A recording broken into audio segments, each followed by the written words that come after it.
Hey guys, welcome back to another episode of the Mind Muscle Connection podcast. Today is a Q&A episode, and I have three questions that I want to dive into. But first, before I do that, I just want to go over a few ways you can help support the podcast. So first, if you have found this podcast be helpful in any way, if you could leave a rating and review, and that will help more people find this podcast. Again, I appreciate everybody who listens, but obviously want to continue to grow it, and that's definitely the best way to do it. That and just sharing that you're listening to it as well too, it really goes a long way. And again, I appreciate it. Next, I have my free masterclass on body recomp, what it is, how to do it. The link to that is in the show notes. And I also have my free masterclass on nutrition periodization. Again, what it is, how to set up each phase, common issues with each adjustments, all those things. I go into each phase, building phase, fat loss phase, etc. And again, the link to that is also in the show notes.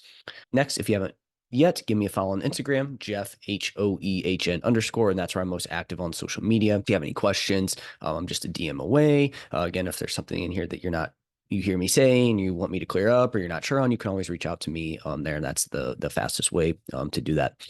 So with that out of the way, let's dive into today's Q&A. And actually one more thing I want to go over. If you're watching on the YouTubes, you can see backgrounds different, moved into our house this past weekend. So from here on out, here's the new background. Really looking forward to it. Man, I'll tell you what though, moving is no joke. Not only the preparation up to it, but also just afterwards during moving, just the mental aspect of it, but also just physical as well too. I average 8 to 10,000 steps a day. And on those like 3 to 4 days, it was like 15,000 plus, right? You're lifting stuff, moving around, but then mentally it's like you're in a new environment. And I just felt, and I wasn't on as regular a eating schedule as I typically am. Again, I was like, hey, this is a few days. I need to get this done. And so that was obviously the sacrifice I was willing to make there with it. And again, I had that conversation and thought it out. But man, it really does. I felt depleted afterwards. And so yesterday finally got back into the gym and was able to have a lighter session, didn't go balls to the wall, probably like 2 to 3 RIR on most things. And I'll continue to ramp that up, and it felt good to get back into the gym. But again, just wanted to show like how not only physical stress obviously is going to impact recovery and how hard you can train, but also the mental side of things as well too. That really can weigh you down and hamper recovery.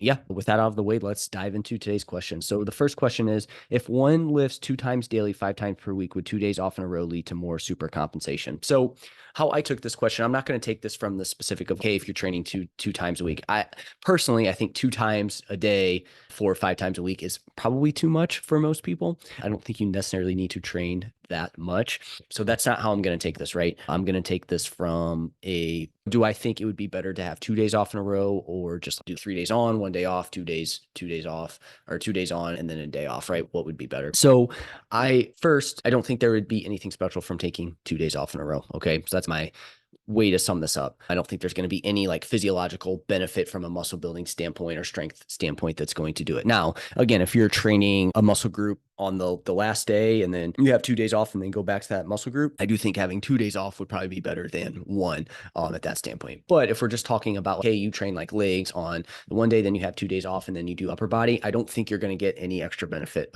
from that, other than unless you are just still super sore. So that's really because a client asked me, hey, I had to skip a exercise. Do I need to make sure I take 48 hours off? And you don't need to make sure you like have to take any certain amount of time off, right? You need to see like how you're feeling. Are you sore? Are you super beat up? But again, if you had a session where you didn't do a lot of volume, it's like you can probably train a lot sooner there with that, right? So again, I don't think there is any physiological benefit, magical benefit from taking 2 days off in a row, other than that's 2 days off now that you can recover, right? Which obviously would be the benefit there. But that also means you have to go 5 days in a row. So depending on how you have your program set up, that could be, I guess my thought is I don't like to have 5 days in a row anymore. I would much rather do 3 off, 2, 1, right? So 3 on, 1 off, or beginning could be 2 on, 1 off, 3 on, whatever it is.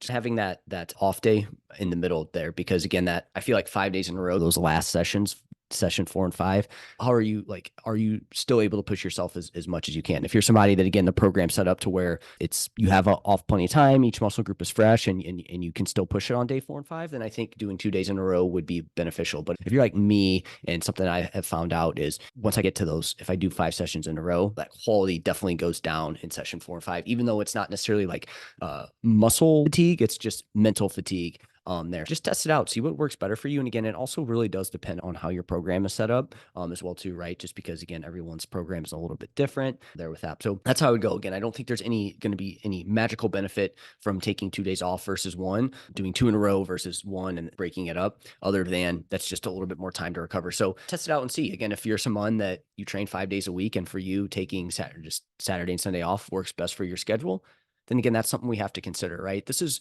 the longer I coach people and the more I learn about building muscle, the more I'm like, we really have to, there's so many different ways that we can go about it. And the most important thing is fitting it into your lifestyle and what you can stick with and what allows you to have the most productive training over time.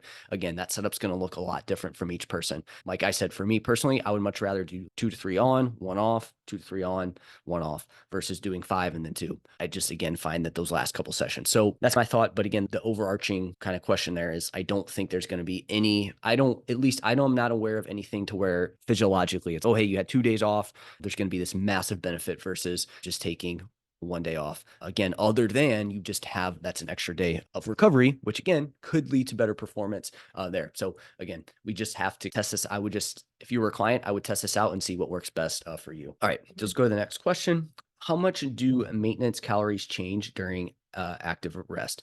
So I'm assuming active rest is from lifting weights, right? But you're just taking a active rest from lifting weights. So what is active rest? Active rest is typically where you just don't train at all. Or again, this is where terminology really just like we get this terminology and it's what does that one person mean when they say that? What does another person mean? So I'm taking it from a standpoint of active rest is you're just not doing any weight training for that week, right? You're going to be active, but you're not like having any structured training. You're probably not going to lift weights at all. And if you do, it's super light, not focus on anything. But let's take it from you're just not lifting at all. You're just going to get steps in throughout the week. And so like from there, if you're weight training and then now you're not doing that, what changes, right?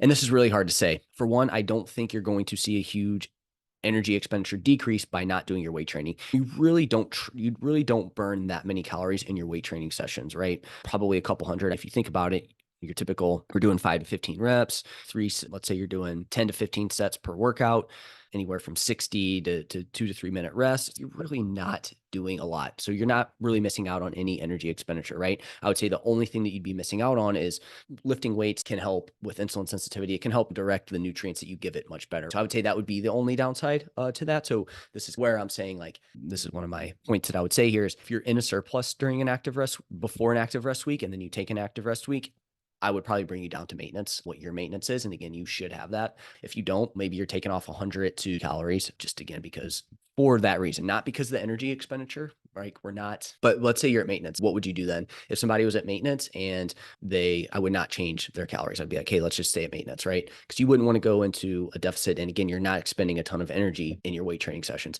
If somebody's in a fat loss phase, would I drop their calories even more? No, I may even bring them to their maintenance to really get the full benefit of the recovery. If somebody's really in between on doing that, then I say, let's hang out at a small calorie deficit. But for most people, I'd probably bring them to maintenance to really get that full kind of benefit of the active recovery week. But yeah. So again, I wouldn't really change anything. If anything, you may find that you increase your energy expenditure because you might move more now because you're not going to the gym, right? So you may go on a longer hike. You may try to get more steps. And if that's the case, we obviously would have to account for that. At the end of the day, I'm not making any changes here with this from a caloric standpoint, other than if somebody's in a surplus, I'm probably going to push them to decrease their calories a little bit, or maybe just get a little bit extra like spontaneous movement or steps in for that day. But weight training really does not burn that many calories in that particular session. The real benefit from the weight training session, obviously muscle, which is going to help with insulin sensitivity. It's going to help direct the nutrients to the proper place, right? It's going to, soak up those nutrients much better. And then obviously muscle is going to be something that's energy costly over time and later on, not like in that moment, if that makes sense what I'm trying to say there. But yeah, I would not make too many changes to maintenance calories during this. Again, your energy expenditure just isn't going to change very much with that. Cool. So hopefully that was helpful there. I broke it down in terms of, hey, what I would do each phase. And again, we're probably going to end up being at your maintenance calories for that week. But I guess this is one other thing I do want to mention. If you don't have your maintenance calories, like you didn't spend time there to figure out what they were, you are just guessing. And if you're just taking 1 week, it's really hard. It's hard to know for sure because in order to really find your maintenance and energy balance or again, surplus deficit, you need multiple weeks on end. So this is where We just have to trust the process here and guess and have an estimated maintenance, and then just understand that it's 1 week and not much is really going to happen, right? Especially if you're staying active, you're still making good food choices, you're getting good sleep. Things really aren't going to get impacted that much. So I would not stress that and worry about that too much. But the biggest reason I would say, I guess this is something I want to go over. The biggest reason I would say somebody drop them down from a surplus to maintenance during this period of time would just be, again, that surplus is there to help build muscle, right? But that requires that you weight train in the process. So to me, in that week, the only adjustment I would really make would be if you're in a surplus to bring you down to maintenance. Again, if you stayed in a surplus, would you just gain a ton of fat? No. Over time, that may be something that could add up. But again, if it's just 1 week, it really isn't. But if we're trying to optimize things and what I would do in a perfect world, that's what I would have somebody do. But again, we have to understand that we live in a world where things don't go perfectly. And again, things happen and sometimes you can't make that change. But my takeaway here is it's 1 week. It's not a big deal. You don't need to stress it if for whatever reason you were in a small surplus that week. It's not like you're going to gain a ton of body fat because again, that happens over time. Now, if you're in a massive surplus, okay, maybe things start to add up a little bit more, right? So it's all about how far over you go and how long it is. All right. I think I answered that question pretty thoroughly there. So last one here is heavier weight or more reps for older guy looking to build a base for longevity. So first I would be like, okay, what's an older guy, right? So let's just take this from, I'm not even going to put a number on it because I think that's just old is just all relative. And what does that even mean? But the good news here is that really I wouldn't change this based on age, to be completely honest. So this is why I don't need to give a specific age because it wouldn't, like, my thought process on this wouldn't change. What I would say here is when you ask this question, this is how I would take it. I would first, before I'm just like, oh, you need to do heavier weights or you need to do lighter weights. I think first it's more important to focus on exercise selection, right? Are you choosing exercises that are going to get the job done for whatever your goal is? Let's say, again, he said, build a base for longevity. So it gives us a little bit, but it doesn't give us enough, right? So I'm going to take this from, okay, if you're trying to go for longevity, then obviously we want to at the very least maintain muscle and strength. So for that, we want to find exercises that fit that criteria. And the good news with this is if you don't have to power lift or anything, you don't necessarily need to do, or you don't have to perform in a certain exercise, a wide range of exercises that we can do here to get the job done. So in saying this, I would focus on exercise selection, right? Are you choosing the right exercises? Are you choosing the ones that fit you best? Are you choosing the one that's going to hit the target muscle there with that, right? So for example, here it would be like someone's going to ask this question, but then they're doing back squats, right? And for them, back squats, maybe their technique's off a little bit. They feel it a little bit more in their knees, or they don't really feel it in their quads, but then they get on a leg press or a hack squat and it's, man, this really feels great in my quads. It doesn't hurt. I feel great there. The issue isn't necessarily the rep range that we're doing. It's probably the exercise. Okay. So again, I think we need to focus on exercise selection here. What does that look like? So that would be something that if I was a quote unquote older guy, I would be looking at that first, right? Is this exercise fit me? Does it bring pain? Do I feel good doing it? Is it something that I enjoy doing? These are all things. Because again, I see this where it's, oh, hey, as you age and maintain strength, you need to do back squat, you need to do barbell bench press, you need to do these certain lifts, right? And we pigeonhole ourselves into doing certain lifts that don't feel good. And then that's really where you end up seeing injuries, right? And then on top of it, typically these like back squats, benches, deadlifts, exercises like that, it usually lends themselves to ego lifting when it comes to it, or like people are overly scared to get stronger on it. And then they end up doing like way less weight, which probably is better than overdoing weight and having poor execution. So I think we need to look at exercise selection here. And what does that look like? That would be the first thing that I would be focused on if you were a client and you came to me with this question, right? Technique and execution. Again, like this is a huge part of it. I would worry less about what rep range you're doing and more about the technique and execution of the movement. Because again, I could tell you, oh, you need to do 5 reps of these exercises. That's going to be the best for you. But then again, now you do 5 reps and your technique sucks. That doesn't matter if you do high reps or low reps. Like we need to improve your technique. So I'd be looking at technique and execution. To me, that's the most important. And then again, are you like challenging yourself enough to see some sort of adaptation? Now, if you're just looking for longevity, you're not really focused on maximizing muscle growth and maximizing strength, then again, we have a little bit more wiggle room here in terms of what that looks like, in terms of the intensity and the execution of the lift. If we're really trying to maximize muscle growth, we probably want to push closer to failure, right? So making sure that you're executing that well. But again, if we're just focused on maintaining and longevity and stuff like that, then we can probably stay a little bit further away from failure and we're good there. But again, is that execution there? Are you able to go in and push yourself? And again, it's technique there.